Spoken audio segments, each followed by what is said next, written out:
Andrew. मेरी दिली आरजू के मुताबिक हमारे शहजाद अहमद यहाँ इस महफिल में तशरीफ़ लाए तो इन्होंने आते ही उस अहद की याद दिला दी जिसका ताल्लुक 60, 61, 62 की दिहाई का है।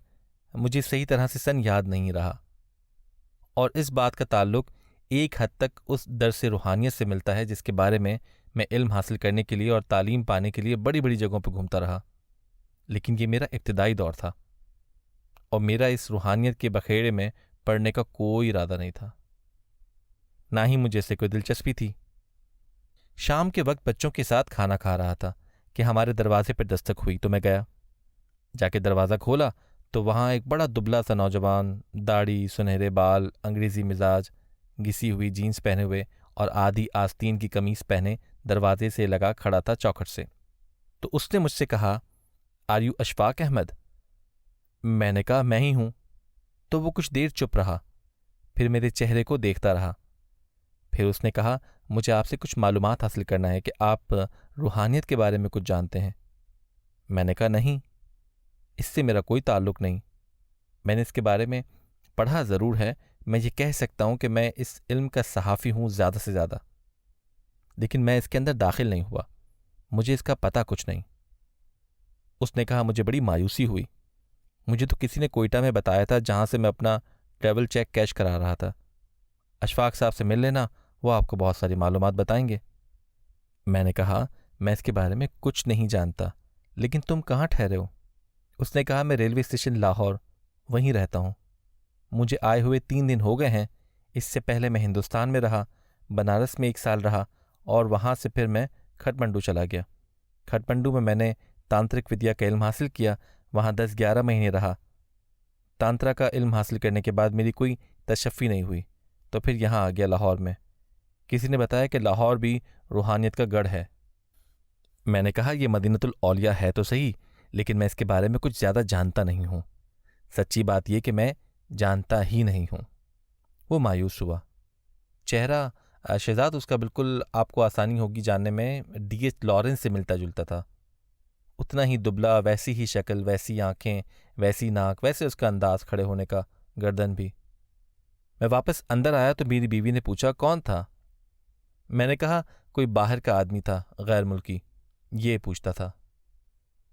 उसने कहा, हमारे पास क्यों आ गया? मैंने कहा, मुझे बड़ा तजस्सुस है कि हमारे पास क्यों आ गया। तो खैर, शाम को जब मैं लेटा तो मुझे ख्याल आया कि पता नहीं वो कहाँ रहता होगा, वो उसको दिक्कत हुई होगी, शरीफ सा आदमी था और वो कुछ जानना चाहता था, और दिक्कत में मैं भी था। हिप्पी उस ज़माने में बहुत आया करते थे और उसका अंदाज भी हिप्पियानिया था, तो यूं मेरे जहन पर ये सारी चरखी चलती रही। अगले दिन मैं 10-11 बजे रेलवे स्टेशन पर गया तो वो 3rd क्लास के नलके के पास अपनी किताब खोले दीवार से ढो लगाए कुछ पढ़ रहा था। मैं उससे मिला।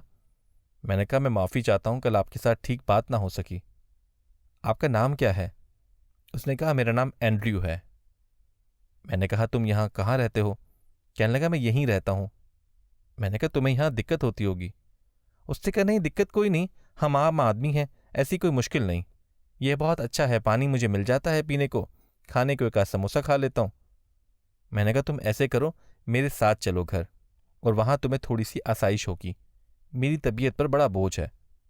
उसने कहा, ठीक है, मैं हाजिर हूँ, चलो। जब चलने लगा तो उसके पास कुछ था ही नहीं। मैंने कहा, अपना थैला उठा लो। कहने लगा, कौन सा थैला? मेरे पास तो कुछ नहीं। मैं उसे अपने साथ घर ले आया तो मेरी बीवी कहने लगी, ये क्या चीज़ पकड़ लाए हो? क्योंकि जब वो घर आया तो एक तो उसके बदन की बड़ी बदबू थी, हिप्पियों से ख़ास किस्म की बदबू आया करती है।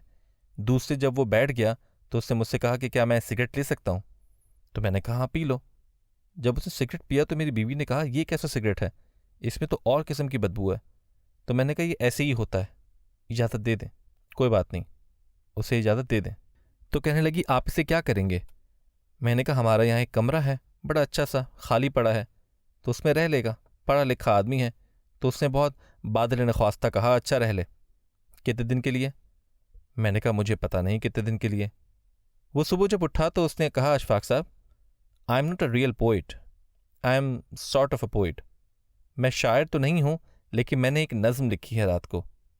तो वो मुझे सुनाने लगा।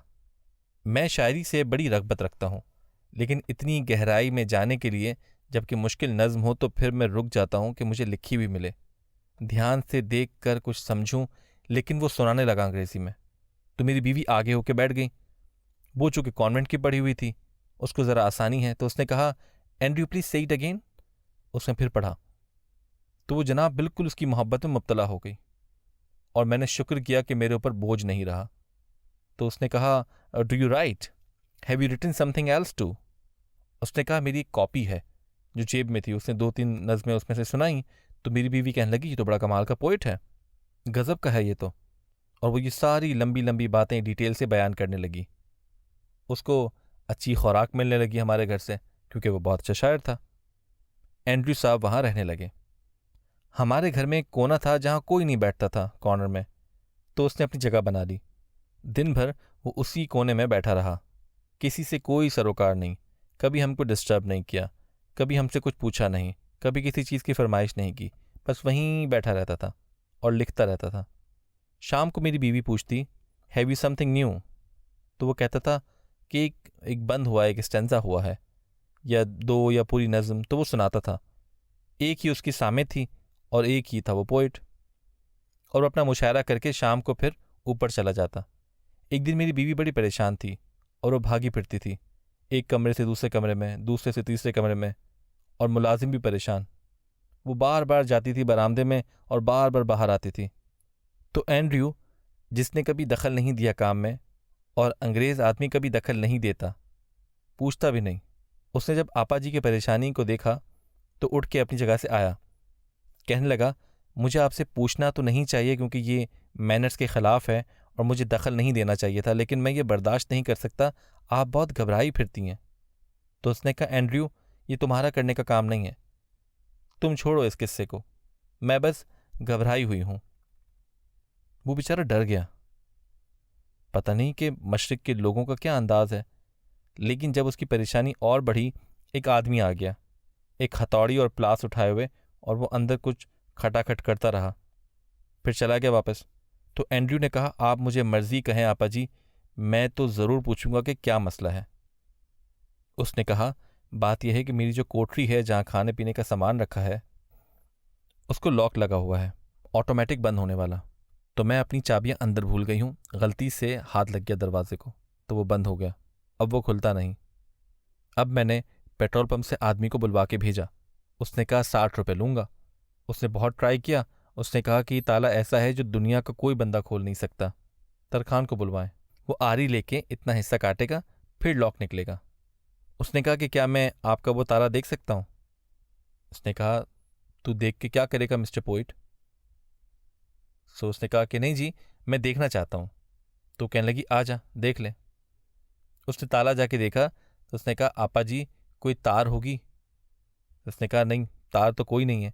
फिर खुद ही उसने घूम फिर के, एक टूटी हुई छतरी पड़ी थी हमारे घर में जो पुरानी थी, उसने उसकी तार निकाली, उसको मरोड़ दिया और उसके अंदर यूं हिला के कड़क से दरवाज़ा खोल दिया।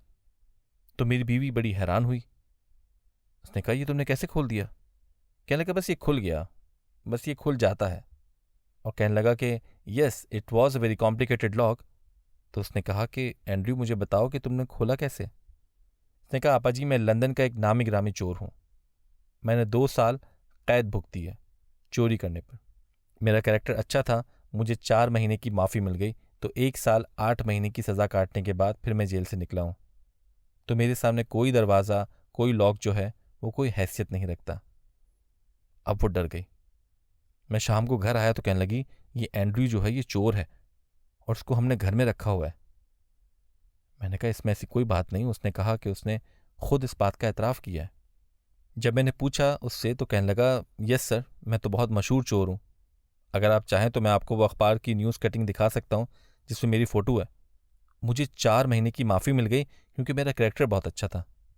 उसके बाद कहने लगा, मैंने प्राइमरी स्कूल में नौकरी कर ली बतौर प्रोफेसर। लिटरेचर का आदमी था, लिसानियात का आदमी था, लुग़त का, बिल्कुल लिसानियत का प्रोफेसर हो गया। तो पढ़ता पढ़ाता रहा। तो कहने लगा, लिसानियत बड़ा सख्त सब्जेक्ट है पापा जी, मैं कभी आपको बताऊंगा क्योंकि आपको ये ज़रूर आना चाहिए इसकी बुनियादी बातें। तो फिर मुझे रूहानियत का शौक़ हुआ, तो फिर मैं इंडिया चला गया। अब हम घर में दोनों मियाँ बीवी बड़े खौफज़दा हुए कि चोर को घर में रखा हुआ है, ये सज़ा याफ्ता भी है और साथ साथ शायर भी है, उसके साथ साथ अंग्रेज़ी का प्रोफेसर भी है और प्रोफेसर भी लिसानियात जैसे मजमून का। अब मैं उससे थोड़ा थोड़ा डरने लगा और उसने भी भांप लिया और वो सुबह उठ जाता था और एक लंबा रास्ता तय करके दिन भर गायब रहता था। शाम के 5-6 बजे वापस आ जाता था। फिर हम खाना वगैरह खाते। दिन का खाना वो हमारे साथ नहीं खाता था। एक दिन मैंने उससे पूछा, तुम दिन भर कहाँ जाते हो? उसने कहा कि आप तो मेरी मदद नहीं कर सके। लाहौर में एक बुढ़े रावी के पास एक बाबा छतरी वाला है, उसके पास जाता हूँ, आपको भी चलना चाहिए। वो बहुत अजीब व गरीब है, उसके पास इल्म है और वो बहुत सारी आपको ऐसी चीज़ें बताएगा।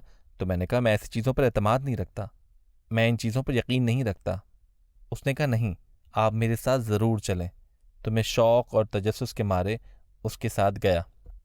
वहाँ गए तो बाबा छतरी वाले जो थे वो कश्मीरी ज़ुबान बोलते थे, उनको कोई और ज़ुबान नहीं आती थी।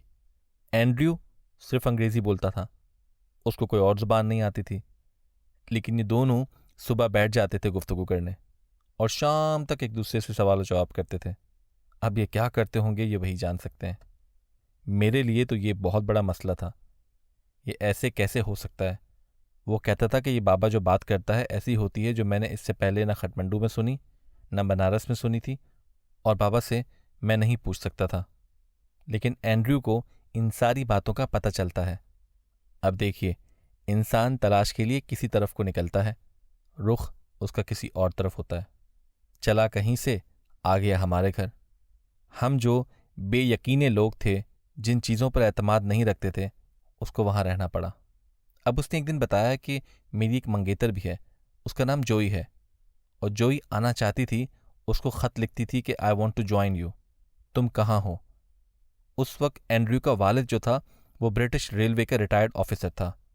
जोई का बाप काउंटी में एक ड्राफ्टर था, जीपी ड्राफ्टर, तो अच्छे घराने से ताल्लुक़ रखता था। मेरी बीवी का शौक़ हुआ, उसने कहा जोई को ज़रूर आना चाहिए, ये अलग अलग क्यों रहते हैं। तो हमने कहा ठीक है, उसे बुला लेते हैं। तो उसे ख़त लिखा गया। अब जोई जब हमारे घर में आई तो बड़ी खूबसूरत थी, गोरी ऊंचे कद की, लेकिन तबीयत ज़रा जिसे कहते ना जल्दी ही घबरा जाती थी। वो तहम्मुल और बुर्दबारी जो एंड्रयू में थी उसमें नहीं थी, और वो बहुत सी बातों पे एंड्रयू पे चढ़ दौड़ती थी। तो जब मेरी लड़कियों ने, मेरी भांजियों ने, भतीजियों ने, मेरे घर वालों ने देखा तो उन्होंने कहा कि जोई की और एंड्रयू की शादी की जानी चाहिए। चुनाचे उन्होंने कहा कि पहले हम इसकी ढोलकी रखेंगे, फिर इसकी घोड़ियाँ होंगी। आधी लड़कियाँ इधर हो गईं उसकी तरफ और आधी जोई की तरफ। हमारे बरामदे में साहब इतनी बड़ी शादी पहले कभी नहीं हुई थी। बच्चियाँ रोज़ बैठ जाएं ढोलकी लेकर। उन्होंने बजाना शुरू कर दी। जोई बहुत खुश। इतनी तो इज्जत नहीं होती ना विलायत में। वो तो जाती हैं, एक सेकंड के लिए चर्च में गए और ख़त्म हो गई शादी। जब शादी करीब आती गई तो मुझे एंड्रयू ने कहा शादी तो मेरी हो चुकी है, लेकिन मैं उसे बुलाना चाहता हूँ, मुल्ला जी जो होता है ना, वो भी हो।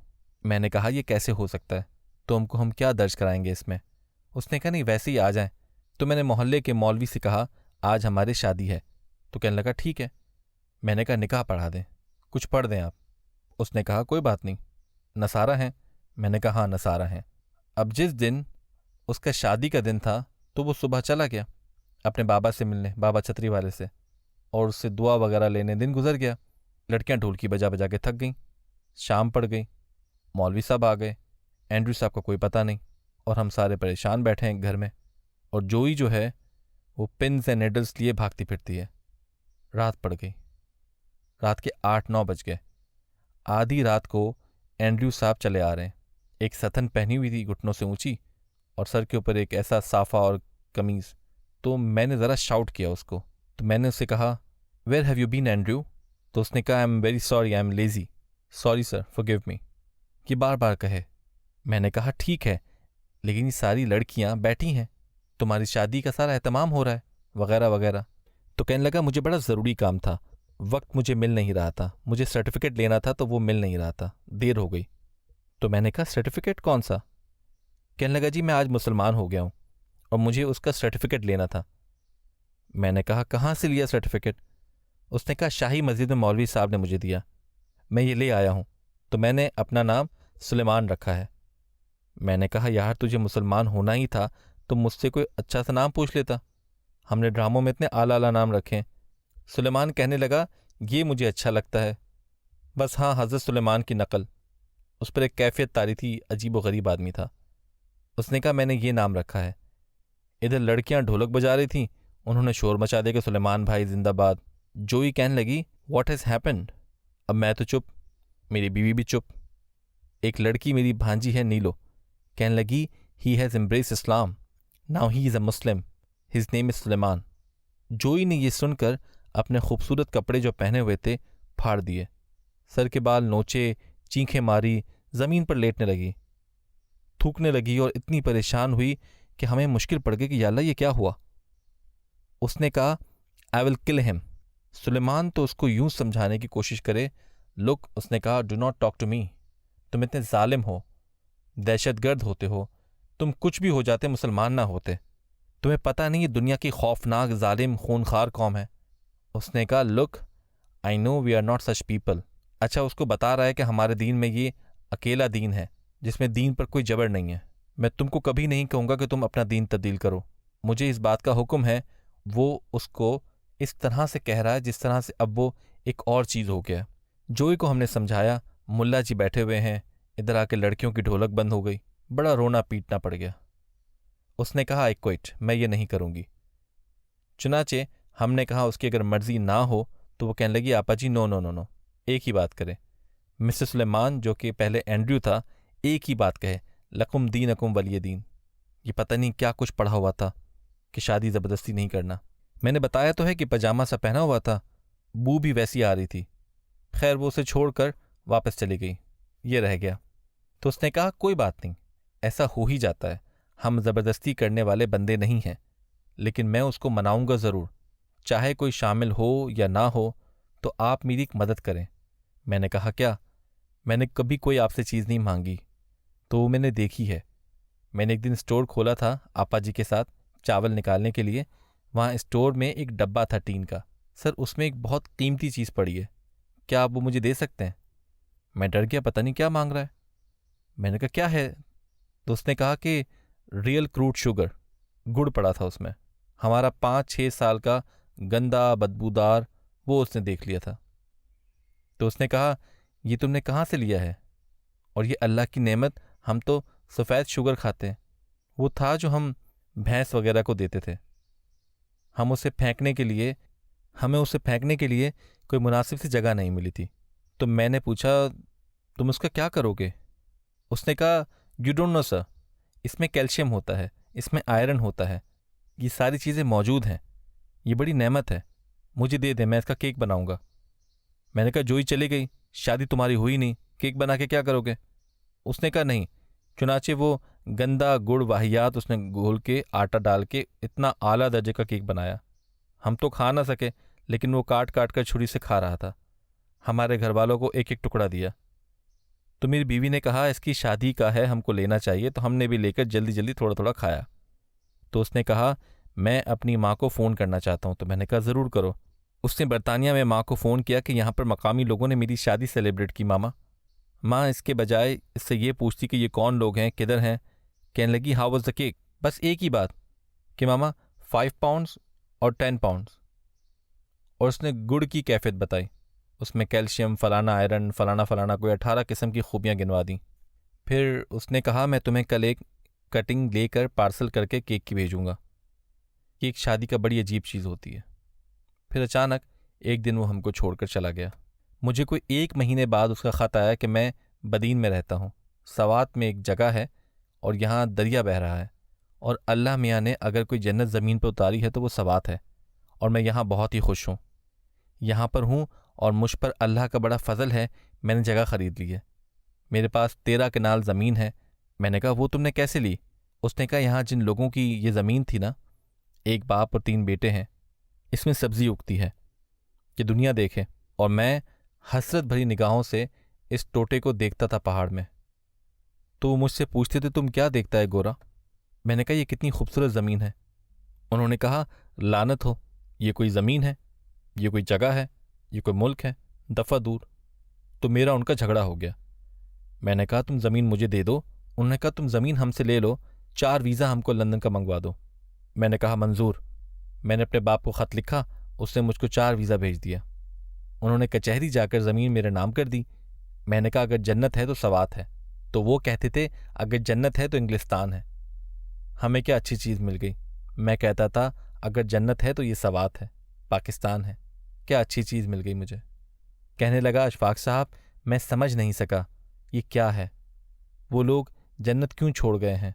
वो जो पठान थे वो कहते थे ये बेवकूफ़ का बच्चा इंग्लिस्तान की जन्नत छोड़कर इधर क्यों आ गया है।